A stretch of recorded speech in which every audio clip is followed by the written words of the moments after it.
You just think we just, whatever happens, we just shit another player. And everything's going to be perfect. All of our fans think that. You all think that. That's what you write about. You don't want to be here. There's a specific reason. Not really, I think we did a poor job recruiting if guys are coming in and immediately walking out the door because it was something different than what they thought it would be. We lied to them during recruiting, or we sold them on a dream that wasn't true. Yeah, right now we have the atmosphere of a JC softball game. That's what we are, a JC softball team. As long as, it's not whether you win or lose. It's like the team that wins is the one that has the most fun. That crap like that. All this stuff that's contaminated America, where they give every kid a trophy and they don't keep scoring Little League anymore. Now, that's also a second in the West, baby. Yes, sir. Hey, I don't like it. It's the only time we're ever getting excited about second. From now on, it's first, okay? Winning the SEC probably is harder than winning the national championship. Do you know that? Well, how about them fucking dogs? My language. Turn that damn jukebox on!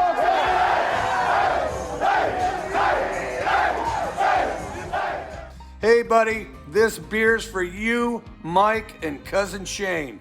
That SEC podcast loves the Pirate, and the Pirate loves that SEC podcast. Hail State. Welcome in to the latest episode of that SEC podcast. I'm your host, Michael Bratton. I go by SEC Mike on Twitter. And I'm joined, as always, by my cousin Shane, who goes by Big Orange Vols on Twitter. What are you up to, you big Tennessee homer? Hey, babe, what's going on? Oh, man alive. It's list season here, Shane. The middle of May, SEC. But I got a fun little show topic that I think the listeners will appreciate, and we're going to be able to hit on all 14 SEC teams. So I'm fired up. How you doing? Oh, I'm doing good, brother. I'm doing real good.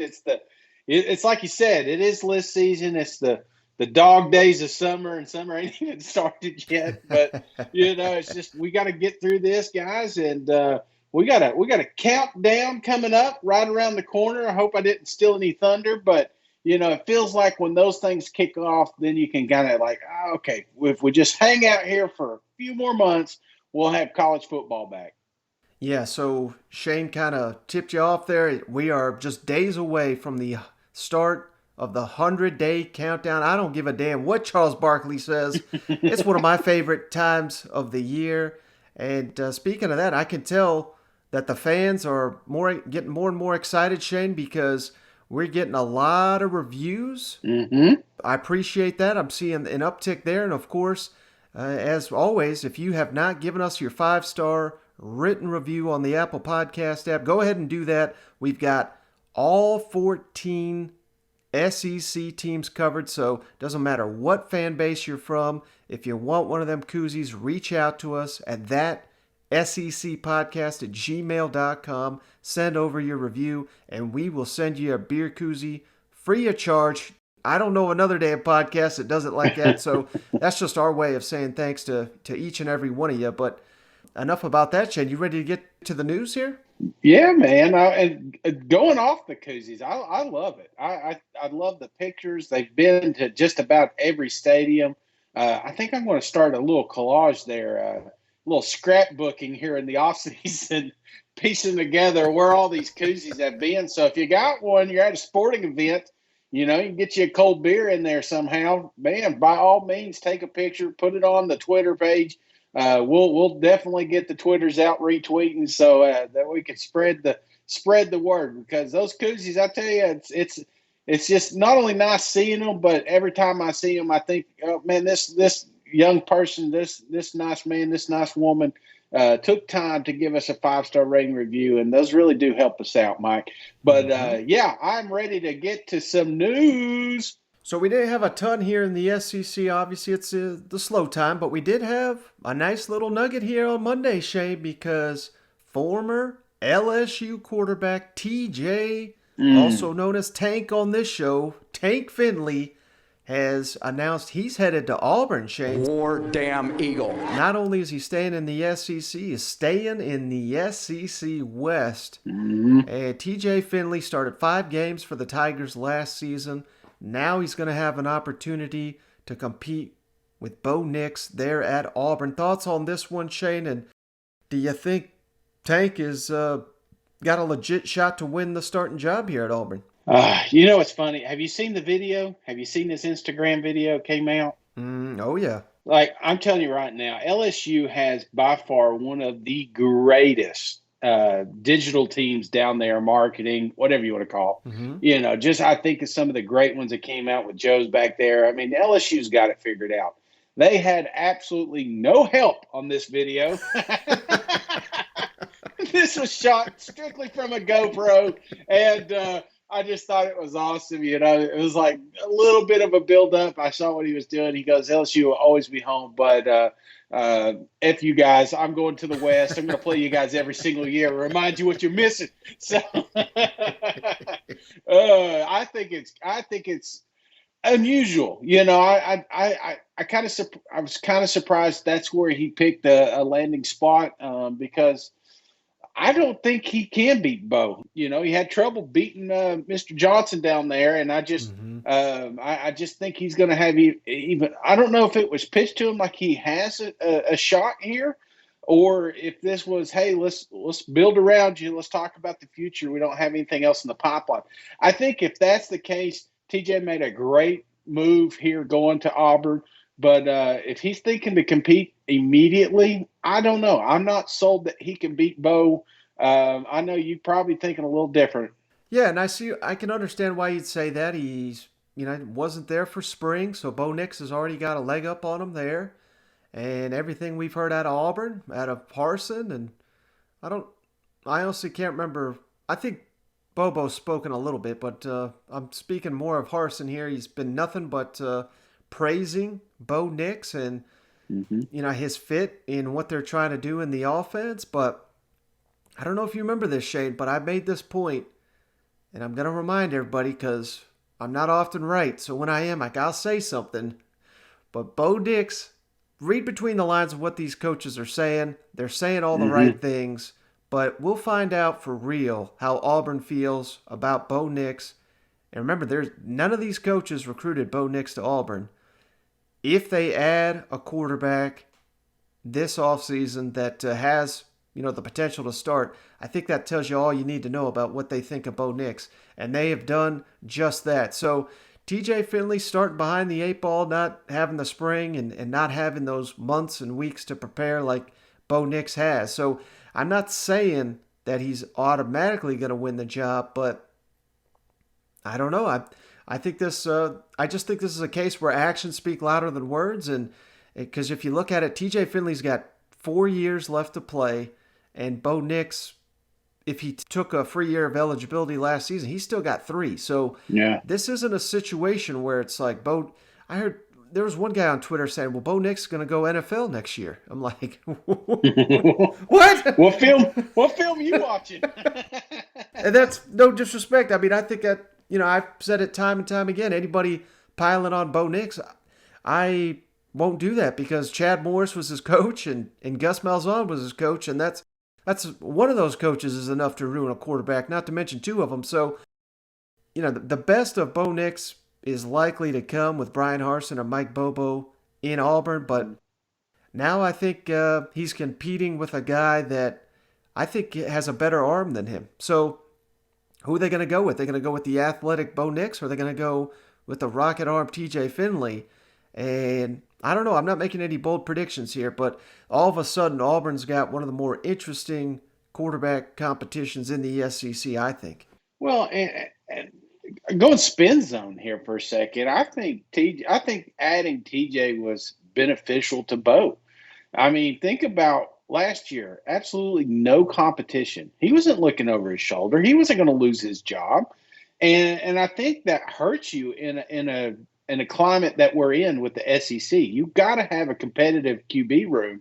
If not, you don't have anybody pushing you. You don't have anybody getting. I mean, he's it. He was the only one. And if I'm the only one, yeah, I'm probably not going to spend as much time watching film, or maybe I'm going to cut the edges here at practice and not, work as hard. I'm not saying that's what Bo did, but if you are actively competing against somebody, here you went out, you shocked this kid. He had an opportunity. TJ could have went to just about any university in the SEC, and they chose Auburn because he thinks he can win that job. I think this is good for Bo, a little competition. Yeah, you may be right, Shane. So I'm not saying, like I said, I'm not ready to bury Bo Nix just yet, but I'm still on the Bo Nix. I get TJ's great, but he also lost a job, Mm-hmm. and that's the one thing that stands out to my mind. So he's already lost a quarterback competition. So he's got a tall glass of water, but I love the staff. I say what you want. I think he's got one of the better offensive coordinators to work with, and who knows? Both these young kids may take leaps and bounds. It may look totally different the next time we see them throwing football. Mm-hmm. And sticking with Auburn, just real quick, Shane, they also landed.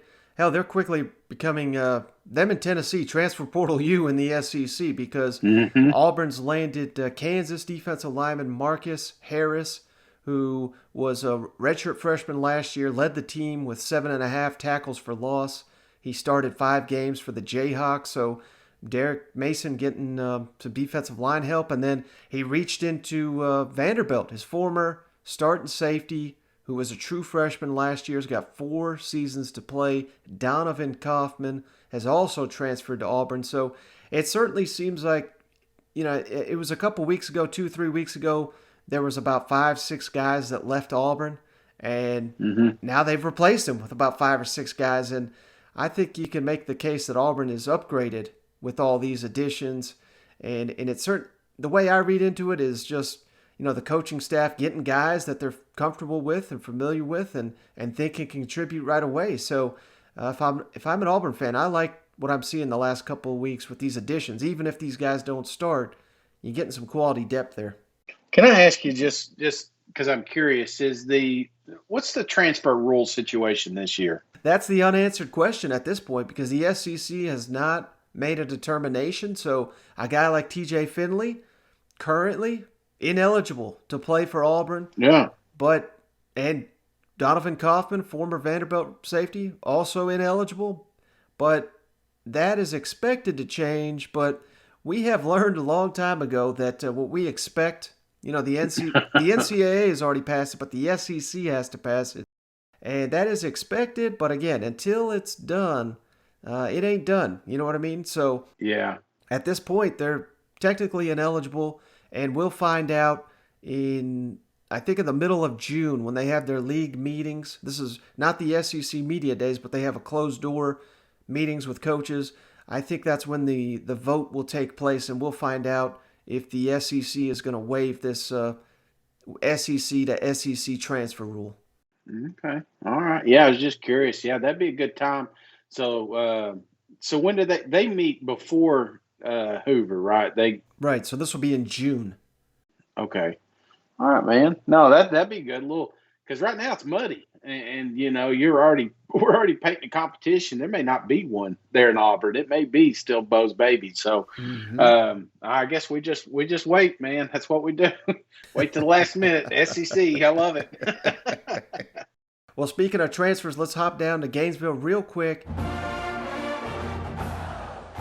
Because this was a weird one, Shane, where Missouri, they signed the nation's #1 junior college cornerback, Jadarius Perkins.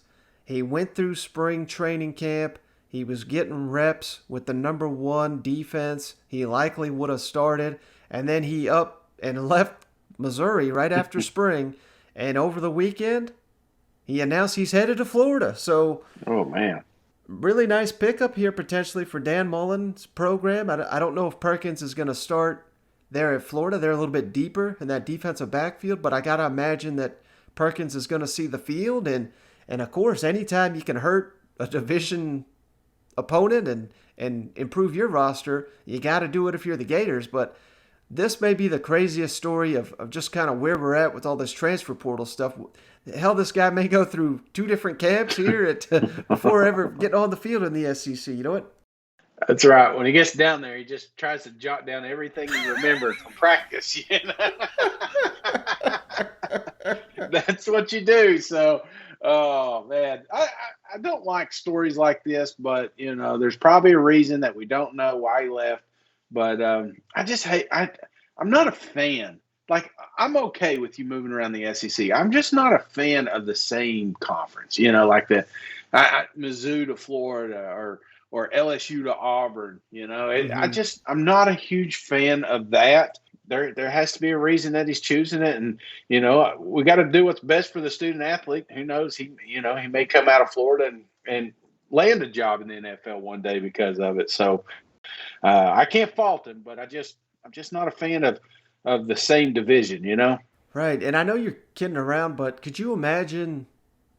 You know, there may come a time where these coaches may say, you know, maybe we got to hold back what we teach these freshmen when it comes to like a trick play or, you know, something because hell, like you go to Auburn and maybe they're devising up something. They're like, this will work against Nick Saban's special teams. You know what I mean? And then that guy transfers out and goes to Alabama. Then they're like, oh, well, hell, that play is ruined. You know what I mean? So it's such a weird time that you even have to think about stuff like this. You know what? No, that's a good point, man. Not thought about it. All right, Shane. So like I said, not a lot of news around the SEC, but so that's why I had to come up with the latest list of the offseason. This is one I've done the last couple of years, and people sure love to call me an idiot for these ones. So let's do it, buddy. I ranked the SEC play callers on both sides of the ball. Did you say I or we? This is Cousin Shane's list here at Big Orange Balls. Nothing to do with this one, but I will sit back here and judge accordingly. So this is a very popular list you put out every year, Mike. I don't expect this one to be any different. So we're going to cover both offense and defense today? Yes, sir. All right, man. Let me get another cold beer here, and let's do this. All right, we're going to start with the offense. We got to start with the offense, Shane. That's where the game's at, and these are the guys that, you know, this is what fans come to see football with now. I mean, nobody wants to see slow-ass defensive game plan. They want to see high-flying, scoring, you know, ball throwing all over the yard. So let's start with the play callers here. Number 1 on my list, I'm not going to make you guess all these, Shane, but who do you think I got number 1 offensive play caller in the SEC? And I should note this is a little mix of head coaches and offensive coordinators. I go with my understanding of who is actually making the calls on Saturday. So number 1 is a head coach. I'll give you that hint. Who do you think I got number 1? I was going to go Mike, because I've got a couple here. Because I'm Lane Train. Lane Train. Well, see, I didn't know if you'd go with him or the actual offensive coordinator here because, you know, he does have quite a bit of input there in that program. Right, and I've always been a little bit confused with that because Kiffin says that Lebby calls the plays, Jeff Lebby, but, you know, just from talking to more and more people, Lane Kiffin is the ultimate decision maker when it comes to the plays there in Oxford. He's on the headset. He's listening to everything being said. So I got to go with our guy, Lane Kiffin, number 1 offensive play caller in the SEC. He's done it at Alabama. Yeah. He's doing it and now just at Ole Miss. Look what he did last year, Ole Miss. I mean, there's no brainer for me, too. I like this. I like this one. Yeah, and not only is he – I'm not throwing in quarterback development or anything or recruiting, anything like that in this list, just play calling. But Lane Kiffin, elite in those categories as well. And I think the most impressive thing we've seen from Lane Kiffin during his time at Ole Miss is just go back and watch that Alabama game where, you know, he knows Nick Saban's defense like the back of his hand, at least according to that game. So that game alone puts Kiffin in conversation for number 1 for me. All right, number 2 on the list, Shane. I'm staying in the state. Mike Leach. I think he's just, the offensive. We throw around the term guru a lot. This guy really is a guru. I mean, he's been doing it for 30 years, I think, at the college level, damn near 30 years. And I know the results were not how we wanted them last year, but I mean, he basically pantsed old Bo Pelini. In the opener, Bo Pelini had no idea what the hell he was doing with this. And I know Mike Leach's offense kind of hit a brick wall there in the middle of the season, but they started to come along after, they kind of weeded out the players that didn't want to be there. We started to see that momentum going. And I think in year 2, under Mike Leach, year 2 of Will Rogers as quarterback, if he wins the job, I think Mississippi State's offense is ready to kind of hit that second, third gear. What do you think about Mike Leach? I think it's bold, Mike. I don't know why you hate the Florida Gators so much, but Mike, I'm telling you, we were all on the Coach Leach train last year. It felt like a mistake there about week 3 and 4, and slowly he started getting back into it. So I'm with you. It's play calling. It's getting the athletes that he did have on that team the opportunities to make the most out of the offense. So yeah, I can see it. I can see him at the second spot, but I could also see him dropping a little bit because he always this sophomore season always felt like that's when you see Coach Leach pop. And if it doesn't happen in the SEC, I'm afraid we could look back this list and say, you know what, maybe we got a little too excited about the Pirates. So, but I'm willing to give him one more year, and because that's usually what happens. It's usually a second season he takes off. So for that being said, I'm good with you keeping him in the second spot. Well, just to show I'm not too biased against Florida, I got Dan Mullen, number 3. He is one hell of a play caller, and there may not be a better, mind in college football when it comes to matchups and getting his guys in space. And, he's just done a terrific job over the years and, getting Pitts, in position to make so many plays. Kadarius Toney, so many plays last season especially, and this is even before we were talking about his quarterback development. I mean, who in the hell was Kyle Trask before Dan Mullen came along? Felipe Franks looked like he was a complete bust until he started, playing for Dan Mullen. Dak Prescott can go on and on and on. But Dan Mullen, he's the one behind the offense there in Gainesville. He's got that thing humming. And I know there's a lot of new parts this season, but because they got Dan Mullen calling the shots here, I know Florida's going to have at least a very good offense next season with Dan Mullen calling the plays. Yeah, and Dan's one of those guys that it depends on who I'm talking to. They can easily convince me that he's the best in the country, and but we're taking out the development side. You're just doing strictly play calling, so I can see why you maybe got him at the 3 spot, but. It would not surprise me if we look back at this at the end of the season and say, God, Mike, why the hell did you not have Dan first? Look what he did with Kyle Trask. Look what he did with the talent that he had down there, things he's able to accomplish when he was at Mississippi State. It's hard not to have an argument there saying that Dan's not the best on this list. And I'm just glad it's your list and not mine. So I'm going to go ahead and mute Gator notifications because it's about to get loud in here, Mike. All right, how about this? You're going to like this one. Number 4, Josh Heupel, Tennessee. And, man, if you just look at the numbers, I mean, it's incredible what his offenses did down there at UCF. Several top 10 offense across the board in many key metrics. And then, the only thing you could say is, well, hell, that's not the SEC and all this. Well, hell, he's done it in the SEC when he was calling plays up Missouri. So, Drew Lock had his best years under Josh Heupel, and as soon as he left Missouri, they hired Derek Dooley, and it fucking drove off a cliff there. So, I mean, if that's not evidence that Josh Heupel knows what he's doing, I don't know what is. I think, much like Lane Kiffin and Ole Miss last season, I think everybody's underrating what's coming at Tennessee especially if they can find themselves a quarterback. I think the offense is going to be something to see there on Rocky Top. I like that. It's funny, every time you mention Dooley, especially with Mizzou, I always go back to him and Des Bryant fighting on the sideline there at Dallas. And I was just, I was like, somebody up there said, who'd be a good hire? That guy. He done destroyed one program. Let's bring him up here.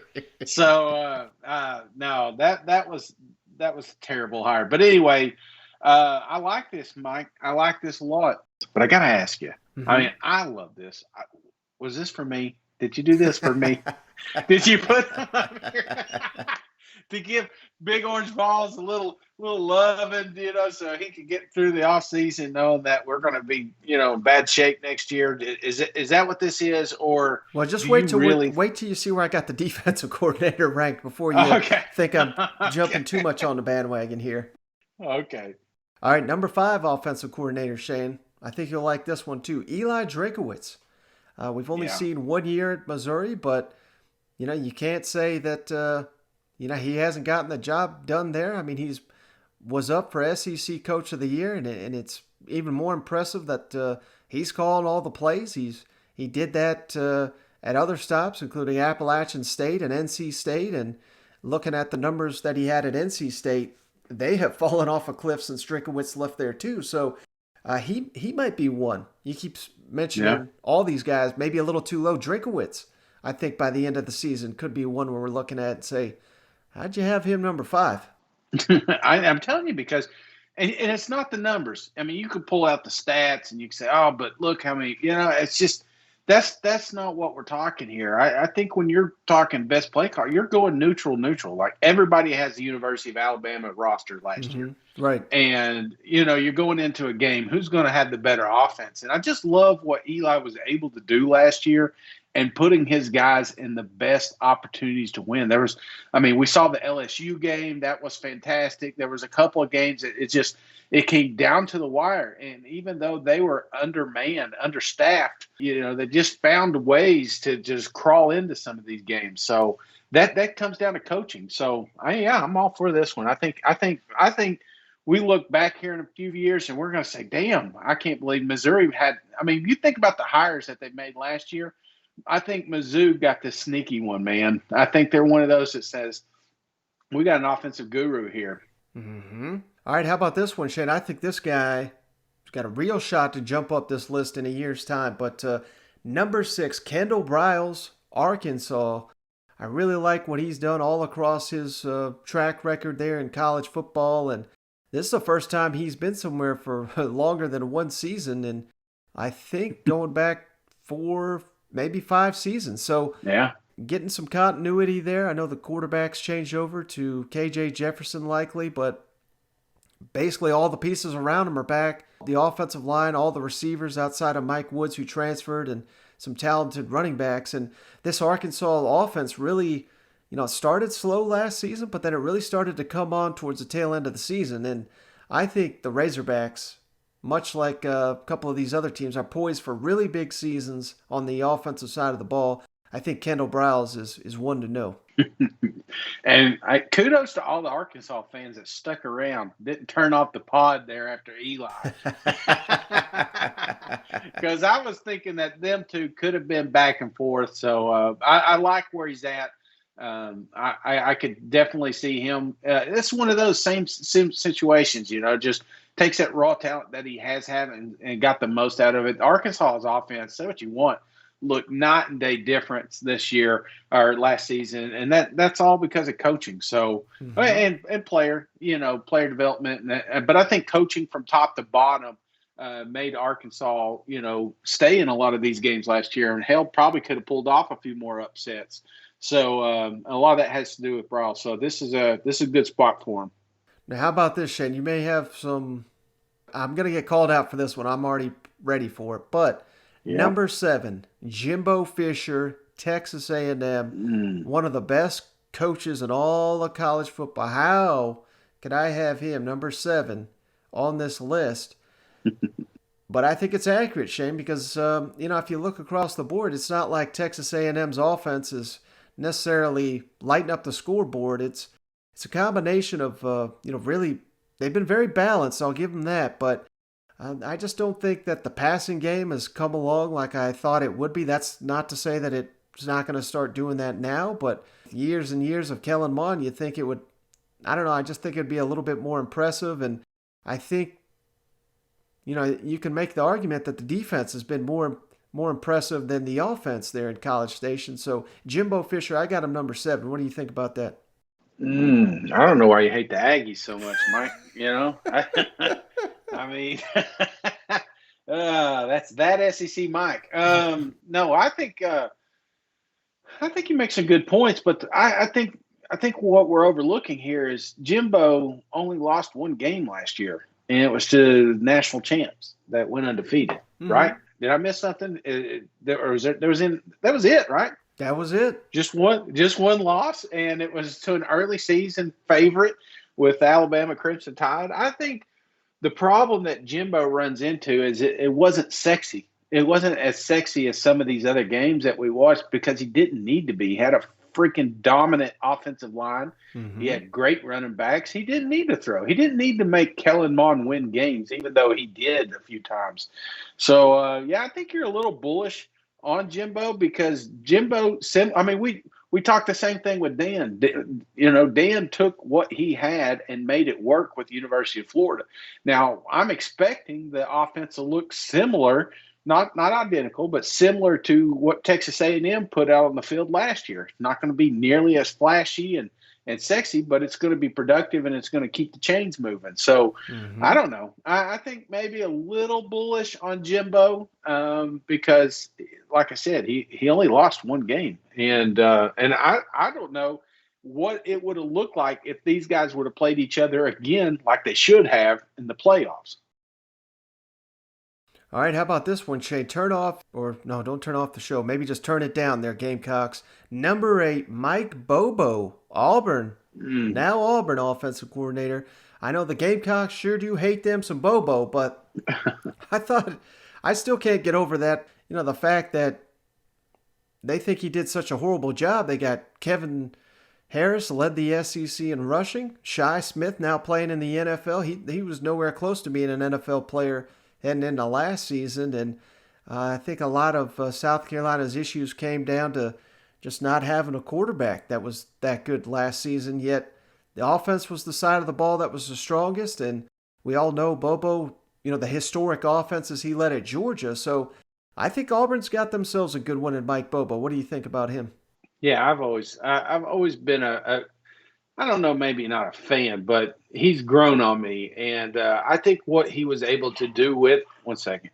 Bruno's not a fan. I think what he's been able to do with the talent – you got to think about that. You talked about Shi Smith, literally the only weapon he had to use outside of those amazing running backs. So, I don't know. The production wasn't – it was tough. He had a tough hand he was holding last year, and I don't want to fault him for that because he's going to have a lot more talent, I think, this year with Auburn. I think we can look back and say, you know what, maybe Mike's right. Maybe he is better than we thought. Mm-hmm. All right, how about this one? This will be controversial here. Bill O'Brien, number 9, Alabama, new offensive coordinator, former head coach of the Houston Texans. And I know he did a good job there at Houston for the time he was there, but he also had Deshaun Watson last time I checked, and he'll cover up a lot of holes you got in kind of play calling issues. And if you remember, we had Adam McClintock on the other day, and he rates these guys on their play calling ability. He gave Bill O'Brien a D from his time at Penn State. So I'm not thinking that it's going to be a D performance here at Alabama with all he's got to work with, but I don't know. This is one where I got to see it to believe it, and I'm not ready to just anoint, Bill O'Brien as some great play caller until he's done it at the SEC level. Who knows? How many times, Shane, has some kind of NFL coach coming into college and thinks he knows everything and he can't relate to the players or makes it too complex or, there's so many potential landmines there that I just can't, in good conscience, put Bill O'Brien any higher than number 9 here.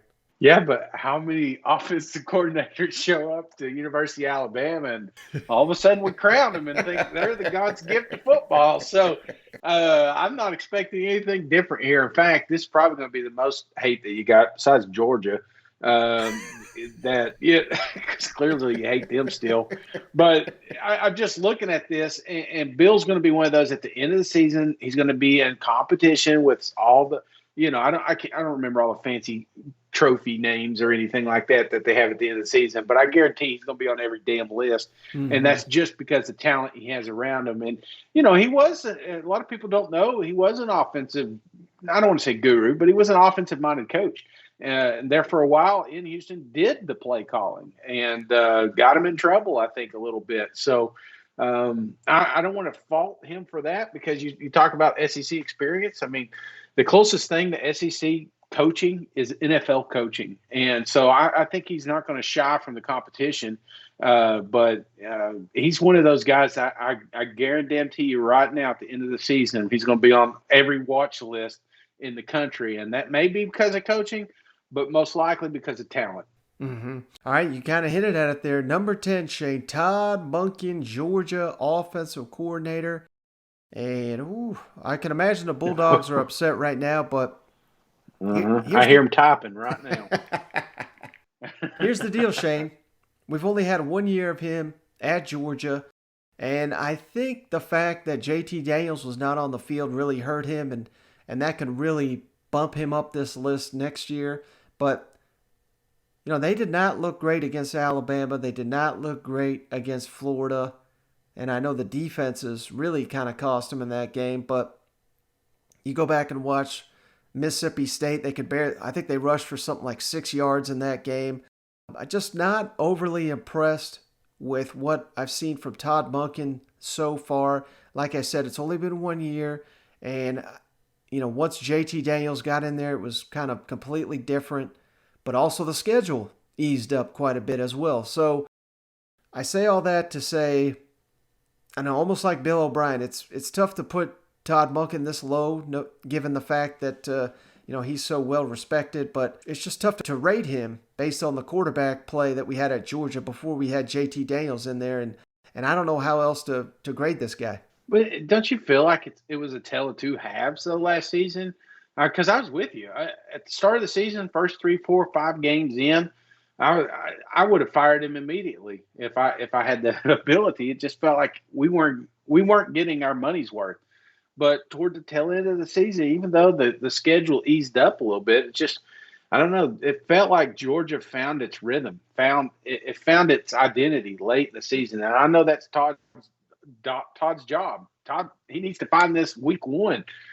Going into the season, and he wasn't able to do it. So maybe that's why we bring him down a little bit. But, if he can build off what we saw the tail end of last season, watch out, man. I think a lot of people are going to save his pod and say Mike's an idiot, I fully expect it. Wouldn't be the first time.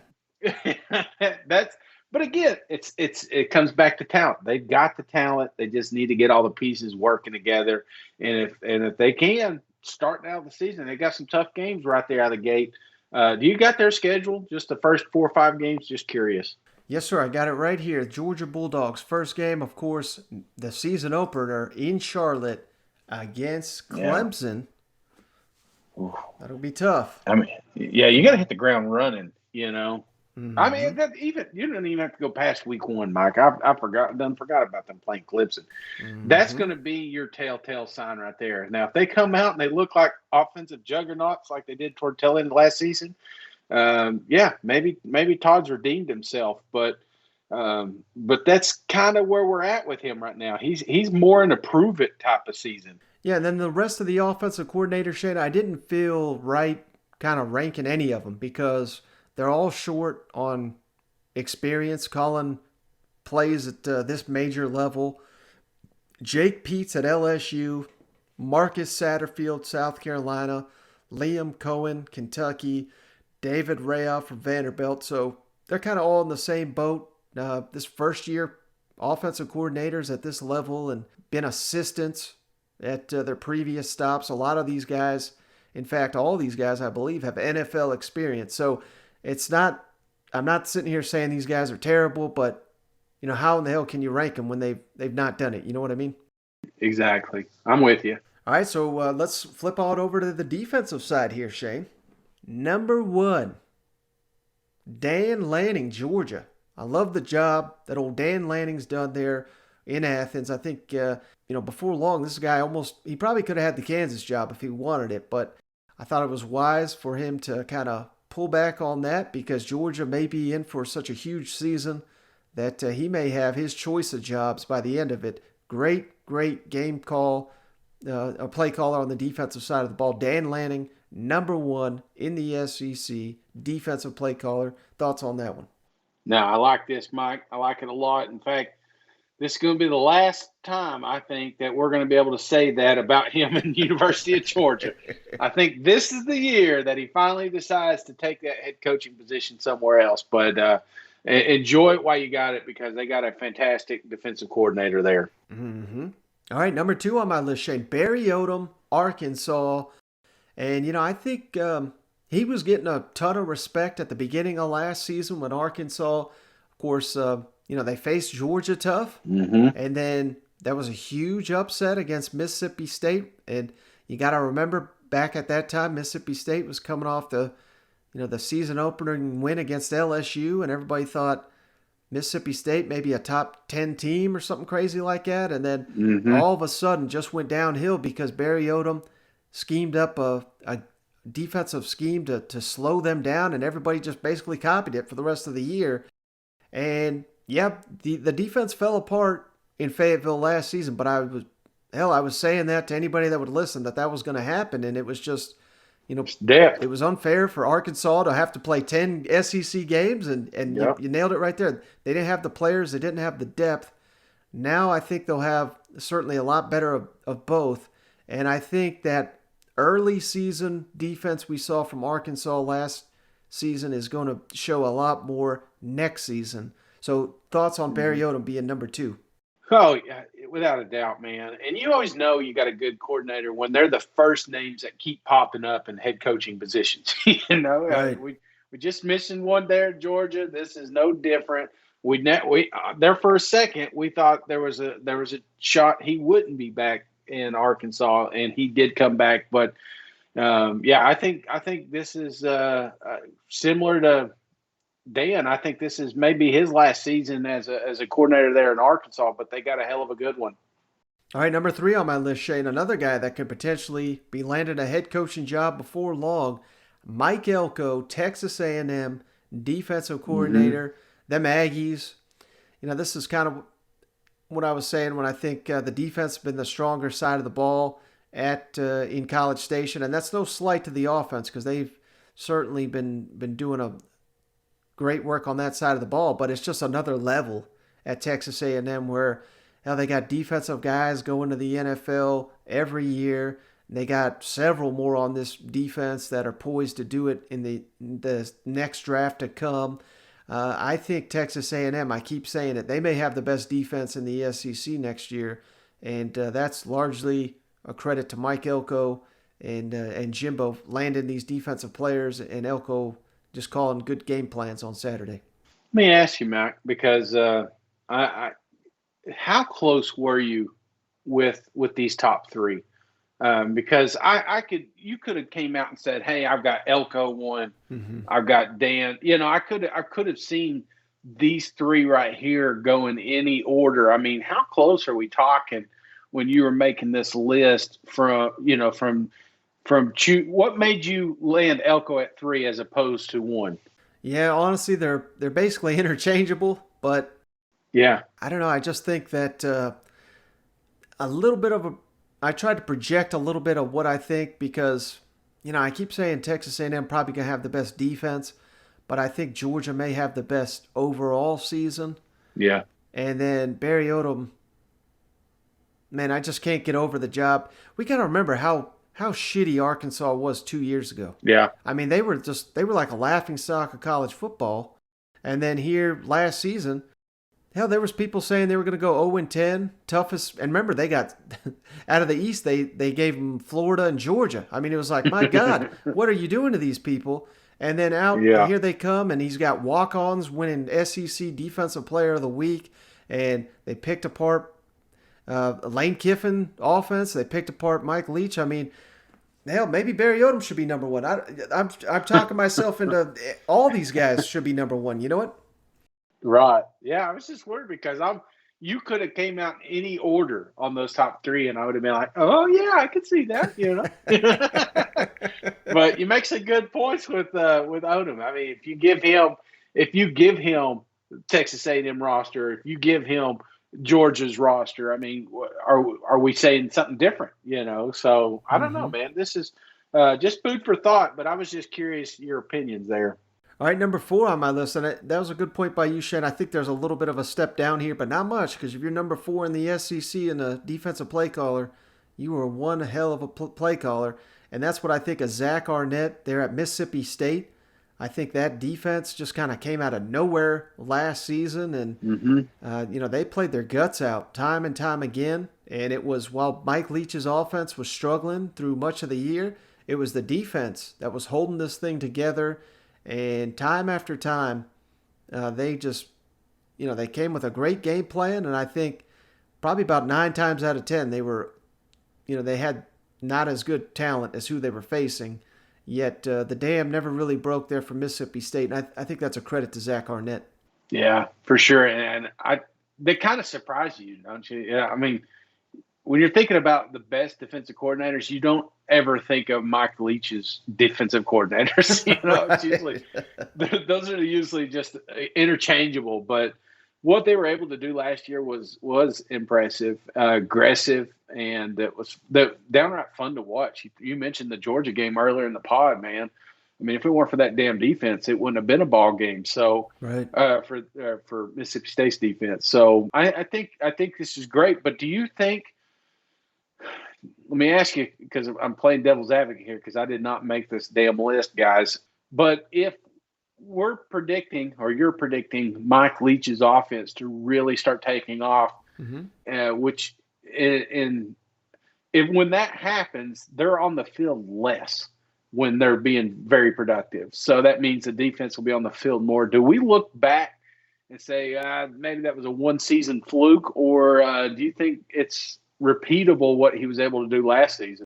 No, I think it's repeatable because last season, I mean, I'm looking back at games like Kentucky where the only score was a defensive score, and Mike Leach, I don't think he had ever been shut out. He got shut out in another game, yet the defense just kept showing up. So if the offense is doing their part and scoring 20, 30 points per game, the hell, they probably would have had one of the best records in the SEC last year. So, no, I think this is an opportunity for that defense to get better, play less reps on the field.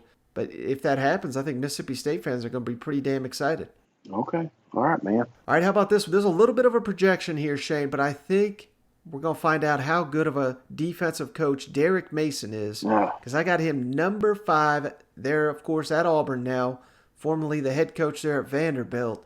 And, you could certainly dock him for what happened there at Vanderbilt, but, so many issues were kind of in his way, obstacles in his way, if you will. But I think Derek Mason is one of the top 5 defensive minds in the SEC. What are your thoughts on that?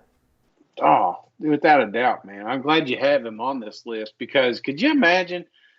He was everybody was talking about how great a defensive mind coach he was when he took this Vanderbilt job, and that didn't change.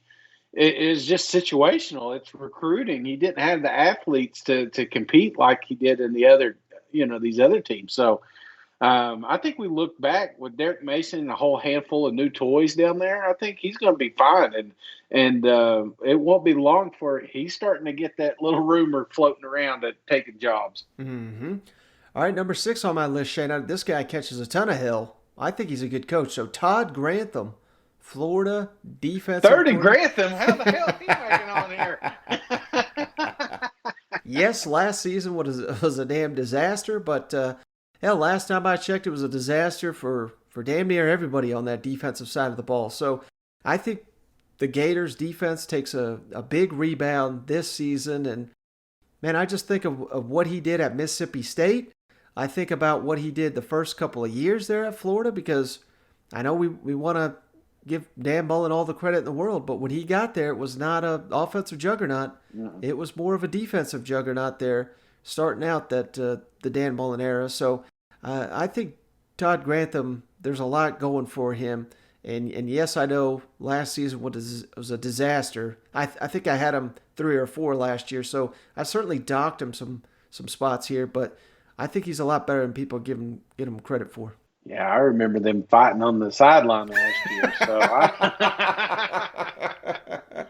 I don't know. I've been I don't know. I've talked him up years past, but last season, I think I was a little underwhelmed, I guess you would say. Yeah. But that's not what Florida identity was last year, and I expect it to be more of a game management defensive style, and you do that, I think, by having a great defense. And I think that's what, if your guys aren't on the field the entire, think about that. Kyle Pitts just doing an 80-yard touchdown. Your guys are right back out there. It's tough to follow that up. Kyle Trask, say what you want, man. The guy was airing it out. He's scoring touchdowns like crazy. This was a fast-moving offense, which meant that defense spent a lot of time on the field. And I don't think that happens this year. I think we look back and we say, you know what, Todd got it figured out. And they get it figured out because the offense slowed down a little bit. So, yeah, I'm with you on this one. This is a good call. All right, number 7, Pete Golding, Alabama defensive coordinator, where this guy's caught in a ton of hell too in Tuscaloosa. But, Alabama's defense rebounded last season. Of course, they've got so many good players to work with there, but they did lead the SEC in scoring defense, and I think Alabama's defense, from all accounts, that's going to be the strength of the team, maybe one of the better defenses in recent Alabama history. So Pete Golding could be shooting up this list. What are your thoughts on him? Yeah, I'm with you on here. This is similar build conversations. It's just I think the talent is there this year. I think the defense looks a lot better, to be honest with you, this year than it did years past. So don't be surprised if he doesn't move up this list. Shane, can I tell you a Pete Golding story I heard real quick that I don't think I'm allowed to tell, but I'm going to tell you anyway? Okay. I love stories. I believe this was this was not too recently, but I think it was the first year Pete Golding was there. Alabama was playing in the college football playoff. Mm-hmm. I was told that he had some kind of like a stroke or something. Oh, wow. And he was advised not to coach in the college football playoff game. Uh-huh. And he went into the damn booth and coached a fucking game with a doctor right next to him. Like, that's the man's commitment. And I think the expectation, I'm certain that nobody at Alabama told him he had to do it or anything, but you just never know how many of those big games you're going to get in your life. And I think that shows you the commitment that Pete Golding has to being one hell of a defensive coach here. So could you imagine? Say what you want. No, say what you want, man. Defensive coaches they're the toughest bastards in that locker room. Typically, growing up, it was, your offensive guys, they come in with their clipboards and their visors, and they're just, they're ready to score some points. But if you need, help changing a tire or pulling, pulling a tractor out, you get your defensive coordinator. He's the tough bastard you want to be with. So I love this. They don't get enough respect. They really don't, especially these days. 2021, nobody's talking about defense, man. It's all about offense. And that's probably why we didn't hear the stroke story here. So I love it, Mike. I love it. Thank you for behind the scenes there. All right, number 8. Now, this is really going to piss some people off because this guy's a hell of a coach. But number 8, Brad White, Kentucky defensive coordinator, and it's no knock on him. I can hear it now. Big Blue's already mad. Kentucky has got an outstanding defense. Last season, though, they kind of got, I don't want to say exposed because they played tough for virtually every game, but I think in the second half, they kind of wilted, and that's probably more of a function of the offense just having no passing game and being nothing but run and grind out the clock and what have you. But I think Brad White, don't let this fool you, number 8, because there's much like, hell, this is the SEC, brother. And if you're 8 out of 14, you're still a hell of a coach here. And he's one that doesn't get enough respect. But I just think these guys ahead of him are a little bit better. What are your thoughts on that? I'm going to stick out. I'm going to stay out of this one, Mike. It's between you and Kentucky. All right, number 9 here. Clayton White, South Carolina. Their new defensive coordinator come over from Western Kentucky. Now, obviously, I'm not sitting here studying a lot of Western Kentucky, but from all accounts, this guy's a hell of a coordinator. He's been, up for the National Assistant Coach of the Year several times. And while I like Marcus Satterfield, the more I hear about the offensive coordinator, I've heard a lot more good things about Clayton White. So I think he's going to bring a different kind of defense here to South Carolina than we've had in recent years. I think it's going to be more of I think what they're running there is like a 4-2-5. So I'm interested to see how they factor that in there in Columbia. But thoughts on Clayton White there, number 9? No thoughts, Mike. Just learning his name right now, so we'll see. I'll hold the judgment for now. We're getting down here in the weeds, Mike. Number 10. Now, this guy was really, really tough to grade here, but I put Steve Wilkes, Missouri defensive coordinator, former longtime NFL defensive coordinator, and he's got the 1 year as being the head coach of the Arizona Cardinals.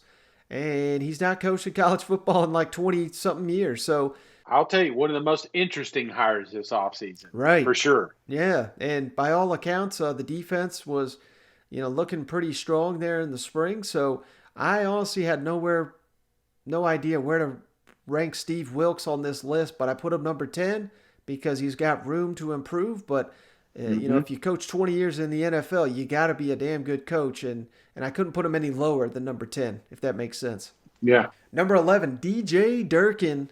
They're at Ole Miss. I mean, they were a damn disaster on defense, but again, so were a lot of people. First year, undermanned. I mean, this is basically what you were thinking you were getting with Barry Odom. Yeah. You were thinking you were getting something like this, but that's what actually happened at Ole Miss. So until old DJ turns things around, I can't put him any higher than this. Okay.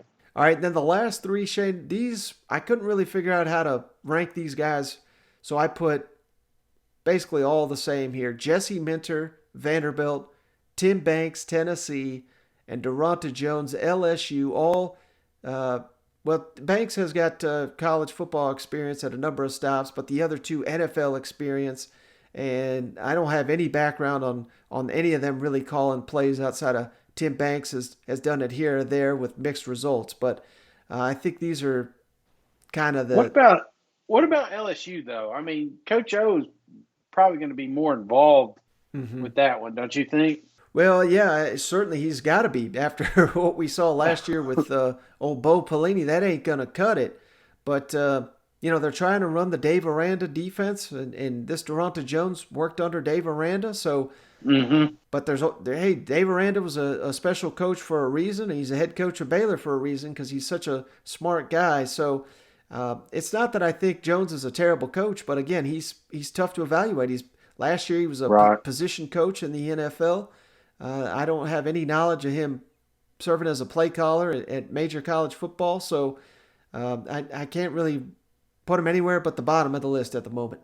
Right, I got you. But all right, Shades, hey, we spieled on long enough here. That's my list, and I'm at Big Orange Vols if you want to rip it relentlessly here. But hey, I'm glad that we got to work through that one, and I hope the fans appreciate the fact that we got to hit on all 14 teams. Yeah, and that's what we try to do, Mike. We want to get some info out on every team because every team's important.